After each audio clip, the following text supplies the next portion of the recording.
Hey guys, it's Luke here and welcome back to another video. Now today, once again, you'll see I'm joined with my Mark 7.5 Golf R. However, in today's video, we're going to be speaking about something a touch different to this, the replacement of the Mark 7.5, which is of course the Mark 8. Now there's a lot of things floating around online at the moment about whether it's going to have this, or whether it's even going to exist or not. So I thought, let's gather all this information together and make one video kind of speaking generically about it. Now, I would like to spark some conversation down in the comments down below. So yeah, let me know what you think of all the information today, whether you have any more information or just let's just speak about the Mark 8, because I think it's going to be a very interesting car and it certainly has some very big boots to fill. However, before we get onto that, let's run you around this car for any of you who are not familiar with the Golf R platform, and then we'll hop inside and have a little bit of a chat.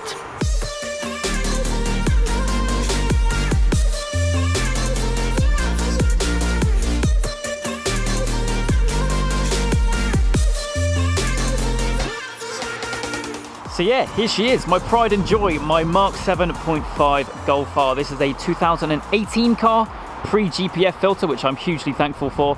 Those who will know. However, this car has just undergone a new look actually, which I think the video went live on the channel a couple of weeks ago. So I guess I can run you around that very briefly. I think probably the most obvious thing is the tyre stickers. These are custom tyre stickers sent out to me from Individual Graphics. We can see the Hampshire Photography stuff on either side. We have a lot here from Ultimate Customs. So we have the carbon fibre Oettinger style wing. I wouldn't call it a lip spoiler because it's a lot more girthy than that. And we also have the carbon mirror covers. Now, as I mentioned in the new look video, you can get 10% off anything in the store over there. I'll put the code on screen now and all the details in the description, along with everything else that's on the car. We have the Akrapovic back box with a res delete. Sounds absolutely nuts, and I did a video on that very recently as well. Then inside the car, we have the carbon cockpit, custom steering wheel, carbon fibre Alcantara, blue detailing here and there, looking amazing, along with actually some replacement paddle shifters. And then to finish the whole thing off, we then got a detail and ceramic coating from my good friend Mike over at Connings Detailing.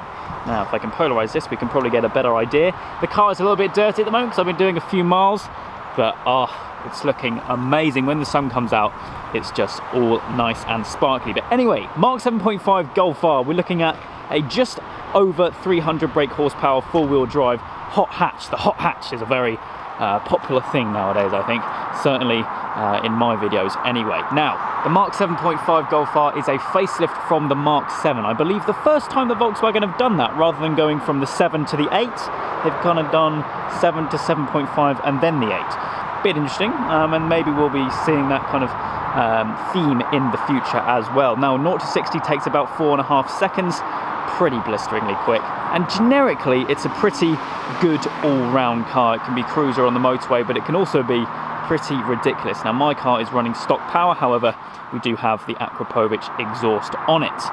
But yeah, absolutely love it. It's finished in lapis blue, obviously, and I wonder if we're going to get lapis blue in the new one. That is going to be very interesting, and actually I do have a few details about some of the colours. But anyway, I think we should hop inside the car now, go and enjoy some of this weather. Today is a Sunday, so hopefully we don't bump into too many Sunday drivers.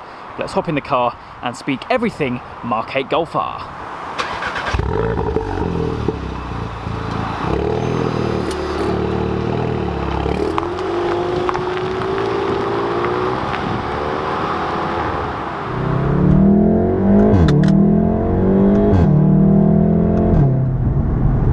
So, Mark 8 Golf R. Now, the speculation, like I mentioned in the introduction, is all over the place. We don't know really much about it at all at the moment. However, what we do know and what we might know is what I'm going to cover in today's video. Now, obviously, the Mark 7.5 R, the current range topper for the Golf R series.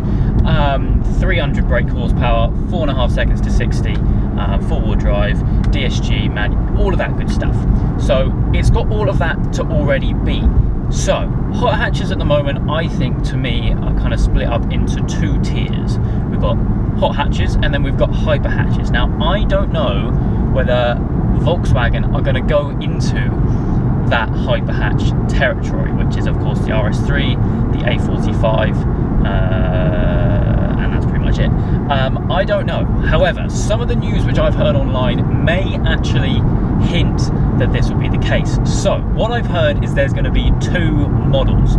One which is going to be like just a generic Mark 8 Golf R, and then a Halo model which is going to be more power, obviously more expensive, and a little bit, well, actually very, very cool from what I've heard. So this is rumoured to be called the Golf R Plus. Now, I think this is going to be at least 350 brake horsepower, because if you're paying arguably 10-15 grand more for a more powerful, more prestige car, then it can't just have 10 brake horsepower more. So I think it's going to be at least 350 brake, maybe even 400. However, Volkswagen Audi Group, obviously the VAG Group, they already have the RS3. So are they really going to compete against themselves with a more mega Golf R? I don't know. There's also been rumours of a hybrid assist system, which would obviously make it closer to the 400 brake horsepower mark. Again, I don't know about this. At first, I kind of thought, yeah, that might be possible, but I don't know. I really don't know. I kind of hope that it doesn't, because that's why we got things like the e-Golf, the GTE, and things like that. But anyway, that's besides the point. I think actually we should go to testing very briefly. Now, the Golf GTI, which is the car which sits slightly below the Golf R, has actually been testing at the ring, or a very highly camouflaged car has been testing at the ring. You can see two exhausts on the back, which is very Golf GTI, which you'd expect. So I personally am led to believe that that is the case. As for release dates, very quickly, the Mark 8 Golf R was meant to be revealed at the Frankfurt Motor Show, which was a couple of weeks ago in terms of filming this video, but it was actually pushed back due to certain regulations and issues they had with the car. So this means that we might be able to see at least the standard Mark 8 Golf R before the end of the year, and obviously the GTI and the R next year, which is kind of what we expected anyway. But yeah, I'm really intrigued to see what it's going to look like. Obviously, the Mark 8 Golf R has been testing completely uncamoed, so literally what it's going to look like. And I mean, you compare the standard Mark 7 Golf to a Golf R, and it's night and day. And the Mark 8 Golf looks dull because the standard Golf is dull. But yeah, I don't know. I don't know. I think with Golfs, with the Golf range so far, they haven't really done anything too drastic in terms of changing the cars in the different models that they do in the different years. So I think it's just going to be like a facelift of the facelift. I don't know, but I might be surprised. I don't know. Now, for the Mark 8 Golf R, we're still expected to have the 2-litre turbo, which we have in this car. Obviously, I imagine it's going to be tuned up a little bit more with higher rated internals and all that good stuff. Maybe a bigger turbo, that would be cool. Maybe in the Golf R Plus, which would then help it get to 400 brake. Actually, let's just go completely off the rails here and talk about the Golf R Plus and the likelihood of it. Now, I've heard that this Mark 8 Golf R mysterious mental golf thing is actually going to have quite a lot of inspiration from the TCR race car, which obviously Volkswagen Motorsport run, and also the R400 concept, which was, I think, revealed in 2016, which was this close to coming into production car. Now, that car was a beast, running 400 brake, hence the name, and had a top speed of like 170 in sub 4 seconds to 60. Now, if this Golf R Plus is going to have a lot of inspiration from that, is that some of the stats that we're expecting? Nice M2, is that? Oh, it's a comp. Oh, sorry. Yeah, so obviously that car, I believe, had the 2-litre as well, so it just shows what that engine can do. And obviously you can tune a Golf R up pretty easily anyway. Whoop, big hole in the road.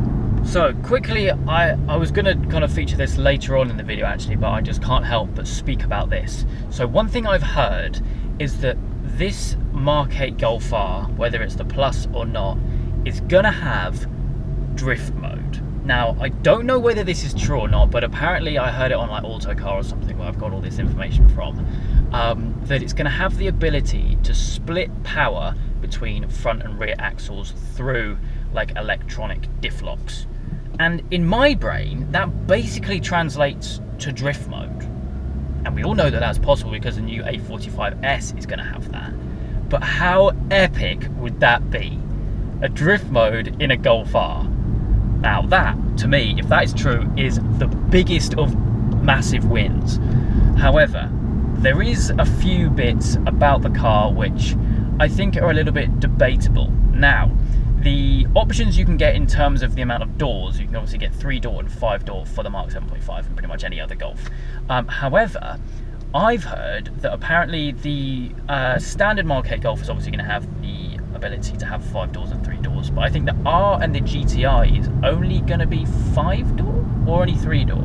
I can't remember exactly, but there's going to be some mismatch there, which I don't know. I kind of prefer the 5-door, hence why I've got one. But obviously the 3 doors more sporty, but the doors are huge on those. But yeah, whether that's true or not, I don't really know. In terms of pricing, now the 7.5 Golf R new was a lot. I think this specific car was spec'd up to about 45 grand new. So I didn't buy it for that because of depreciation. We thank you, depreciation gods. However, if we're going to get a more powerful, more mental hardcore Golf, i.e. the Golf R Plus, is that really going to rival the RS3 in terms of price as well, which is nearing 50 grand. Now, 50 grand for a Golf is a lot, but to be honest, when you think of it this way, that's how hyper hatches are going now. The A45S, probably spec'd up, you're looking at 60 grand. You've got this new Megane thing, which is like 72 grand spec'd up. I don't really know much about that, but that's ridiculous numbers. But at the end of the day, it's a Golf. It is a Golf, but it is mad how the Golf has evolved. I mean, the car I'm sat in now is a 300 brake horsepower Golf. That's standard, which is just mad to think about. And to think what they're planning over in Germany with this new car is pretty exciting, actually. Whether it has hybrid assistance or not, I don't know, but I think it's going to be good. The other massive issue I have with it, in pretty much any new car being released at the moment, is the dreaded GPF filter or OPF filter, whatever you want to call it. Now, this is basically laws changing. Yeah, mate, just cut me out, that's cool. Basically the change in laws, which means that there has to be more restriction in the exhaust to fight emissions and stuff like that, which obviously means that you got more restriction in terms of noise. So like new cars, for example, they don't have as many pops and bangs like this specific car does, and I love a good pop and bang. So yeah, that's going to be one issue, but I think pretty much every aftermarket exhaust place is going to be developing a GPF delete, which should solve it, and then you just map the pops back in. But GPF filters or OPF filters, whatever you want to call it, I think every car guy hates them. So whilst I'm stuck in some pretty horrendous traffic here in town, I think we should move on to the R range as it is, kind of as a whole.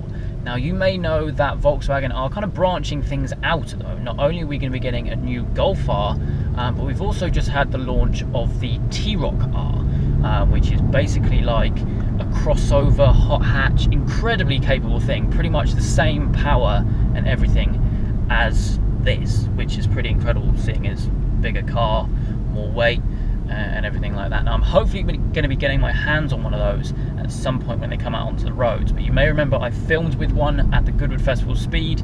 But yeah, I think it's going to be quite an interesting car, definitely going up against the likes of the RSQ3 and things like that. So I think it's interesting how the R range isn't dying a death. You know, it isn't kind of slowing down production. I guess we are seeing the end of the production of the 7.5, but we're getting more models, which is good, which is promising. We don't want the end of the R range, okay? Now, going back to the T-Roc very quickly, I'll put some pictures on screen now of the back of the car compared to the Mark 8, and I think the stretched kind of body lines of the T-Roc generically look very similar to the Mark 8. I don't know if that's just me, but the headlights and things like that, they just seem very similar to me. So whether we're going to see some design cues flip from that across to the new Golf R will be interesting, and the interior of this new car is something which we know nothing about. Now, obviously, because the T-Roc is the newer car, obviously this may hint the new look of the interior. So I remember sitting in the T-Roc car at Goodwood, and I'll overlay some footage now. It was a nice place to be. That's what you'd expect with a new car. It's all very sleek, and you got nice buttons and things and bits and bobs stuff like that. But the interior of the Golf R is nothing which we know about yet. It's only performance stuff, which arguably is the most important stuff. Anyway, I think that's pretty much everything that I can remember, at least. Now, hang on one moment, quickly, just before we end the video, one more thing which has actually popped up literally the day after I finished filming this video was the release of the new R badge. Now, I'll overlay some pictures of it on screen right now, but I'd like to hear your thoughts of this. I'm not too sure of it personally. It kind of reminds me of something you'll find on an electric car, and maybe that will hark back to the rumours of it having hybrid assistance. But yeah, not too sure about that. But anyway, that's just been released, so I thought I'd include it at the end of this video. But anyway, I'll pass you back. Now, like I mentioned earlier on, we're going to be seeing a 2020 release date, and therefore most likely end of 2020, start of 21 delivery date. You never know, it might be quicker than that, because obviously they are going to be mass produced. But it's very interesting to see all this news pop up about the newer version of my car. It's quite exciting, really. And seeing as they're going to be bringing out a GTI as well, which I haven't really spoken about in this video, is exciting as well. And you never know, that GTI might actually be closer to 300 brake, seeing as the power hike is going up to, I reckon, 400. Just going to put it out there. For the R, then obviously the GTI can't be still at like 250, 270. But anyway, there we go. That is all that news which I have today. Like I mentioned, actually it's a bit of a different video today. There's been not really much B-roll or anything, just sit down and chat. So if you liked the video and you liked this kind of format, then let me know. And also let me know your opinions about this Mark 8 Golf R, if you're planning to get one, and just your generic thoughts on it. But yeah, hopefully, well, you never know, if this video goes down well, then I might do maybe a follow-up of when we get some more info. But for now, I'm struggling to get out of this junction because it's so busy today, which is really irritating. Come on, there we go. Anyway, that's going to wrap up today's video. Like I said, I hope you have enjoyed. If you have, please do make sure you leave a like and make sure you subscribe for all the adventures